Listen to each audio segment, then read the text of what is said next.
After the haircuts, we were herded into a large concrete building. The door whooshed shut behind us. Metal spigots on the ceiling opened up, and we were sprayed with some sort of liquid that stung the scrapes on my hands and knees. My lungs burned. I tried to hold my breath, but I could feel the burning in my eyes and on my lips. After we were thoroughly soaked in the chemical, a door opened up, and we fled into a second compartment. This one was a heavenly shower with plenty of glorious hot water. I let it course over my lice-scraped scalp and down my shoulders, rinsing off the stinky chemical. Hundreds of black, squiggling bugs swirled down into the drain on the floor. The shower was over all too soon. We were herded out, soaking wet, into the wintry, bright air. I slipped my cross back on and then shivered as I picked through the mound of clothing, looking for my ragged flannel nightgown that I had worn since my capture. "Quickly!" shouted a police officer. "Grab something now or go without." He smacked one of the slower girls on her shoulder with his club. I couldn't find my nightgown, so I grabbed a dress. It was damp and filthy and encrusted with lice, but at least the bugs seemed dead. I wasn't so concerned about whether I wore my own nightgown or someone else's dress, as long as I could cover myself quickly. I shivered in the chilly air as I pulled the red dress over my head. Marika was too weak to put her clothing on, so I draped a large shirt over her shoulders, and Xenia helped me get her into a skirt. Marika had been captured wearing a good pair of sturdy shoes, but I could not find them in the pile. I frantically searched through the clothing, but they were gone. "Who took Marika's shoes?" I said to no one in particular. A club smashed down on my spine. "Hurry!" shouted a policeman. We girls were then led barefoot to an open area within the fortress-like complex. Marika hobbling between Xenia and me. Marika hadn't said a word since we'd gotten out of the cattle car, and her lips were blue with cold. We were ordered to stand at attention. I kept my arms around Marika, and so did Xenia. But even with our combined body heat, we trembled. We were freezing, wet, and frightened. I looked around, trying to get my bearings. What would they do to us here? The open area seemed to be in the center of the complex. There was a series of long buildings along either side. Some were made of brick, but most were wooden and looked fairly new. The entire complex was enclosed by a high wooden fence topped with barbed wire. Tall guard stations had been built in the fence at regular intervals, each containing a menacing Nazi soldier, his rifle casually pointed in our direction. Were we that dangerous? Just then, we heard a high whine. I looked up. A formation of American fighter airplanes with stars on their sides. We all instinctively flattened to the ground. The planes flew past us, not slowing down. In the distance, I heard the familiar whiz, boom, as the bombs landed. Before Larissa and I had been captured, I had overheard adults talking about how the Americans were now dropping bombs on German factories during the day. The British bombed the cities at night. I hoped that this complex wouldn't become a target. Before the Nazis took us, I had been glad when I heard about the bombings in Germany. I wanted the Allies to win. Baba said that if Britain and Canada and America beat Hitler, they would then fight Stalin and give us back our freedom. A crisply uniformed officer with glossy leather boots and a long whip came out of one of the buildings. A German shepherd at his heels. He walked over to where we lay. "Get up!" His quiet voice was more terrifying than the shouts of the policemen. I stumbled to my feet, pulling Marika up with me. "Take your arms off that girl." "I cannot do that because—" The whip snapped. I felt a jolt of pain on my cheek, a warm trickle of blood on my face. The shock of pain loosened my grip on Marika, and she stumbled back to the cold ground. The officer towered over her. "Stand up." Marika lay still. He paced slowly in front of us, hands and whip held behind his back, and the German shepherd a few steps behind him. The officer paused, examining each of us in turn, his disdain for us clear in his scowl. He motioned with his hand, and a policeman approached. "Get rid of that one." He pointed to Marika, then left, his dog following closely behind. The man picked up Marika and carried her away. What would they do to her? I tried to run after the policeman, but Xenia grabbed my elbow. I tried to pull loose, but her grip was firm. My knees buckled, and I would have fallen to the ground, but she held me upright. "Quickly!"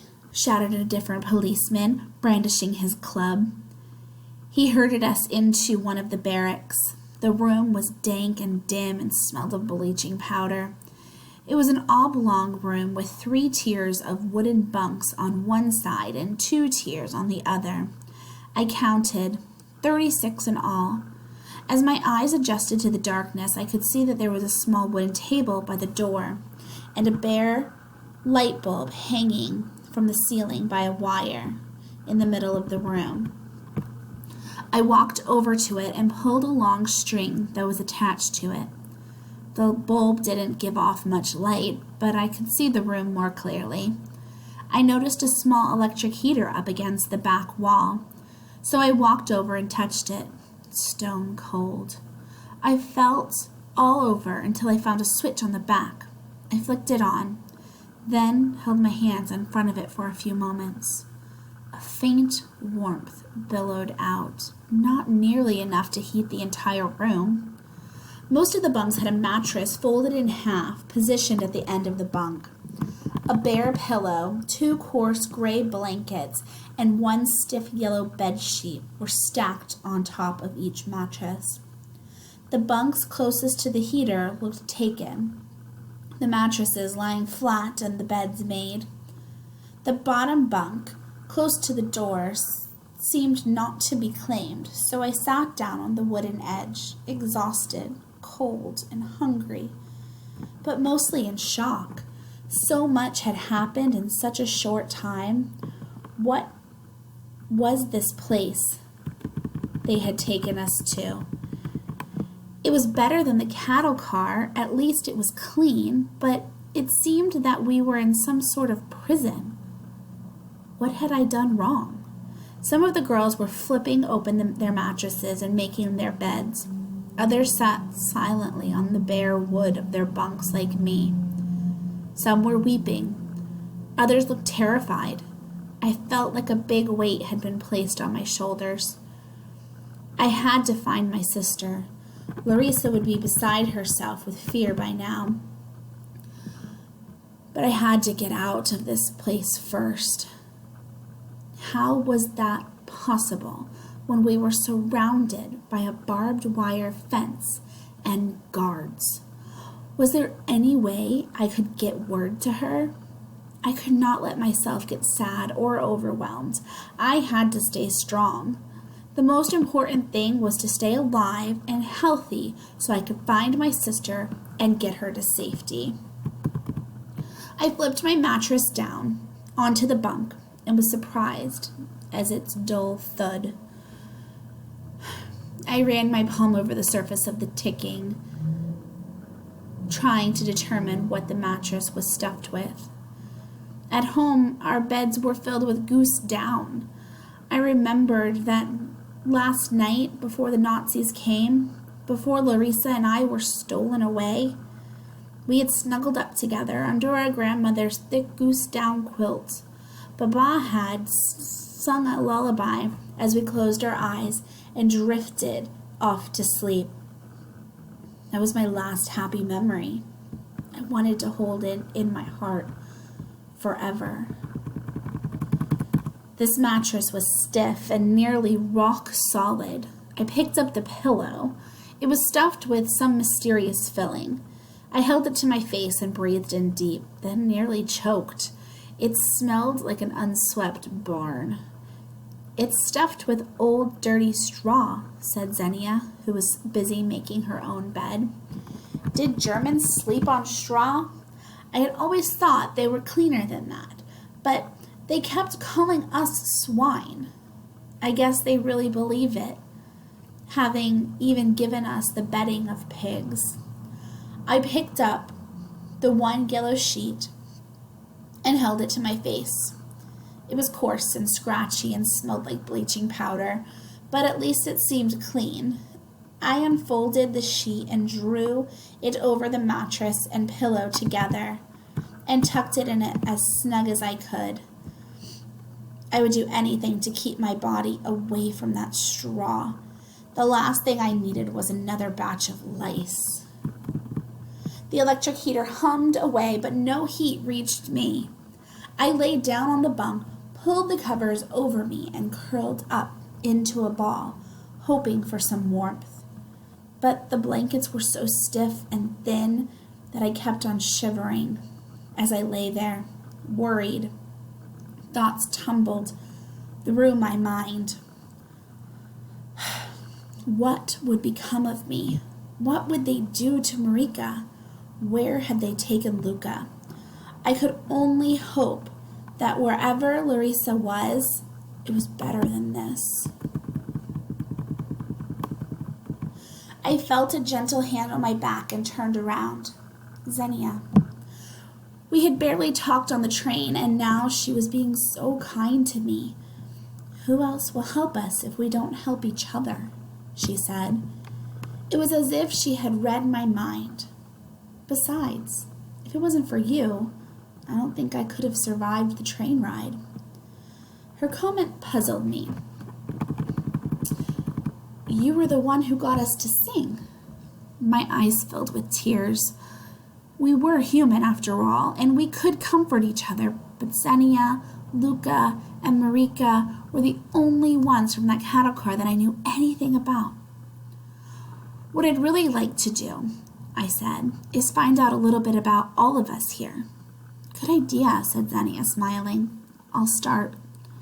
She went back to her own bunk and lay down. "Hello, everyone. My name is Xenia. I'm 14, and I'm from Kyiv."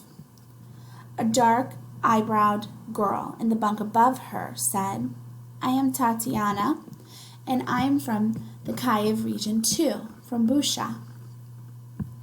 From the bunk by my feet, a voice said, "I'm from Lychanka. We were almost neighbors."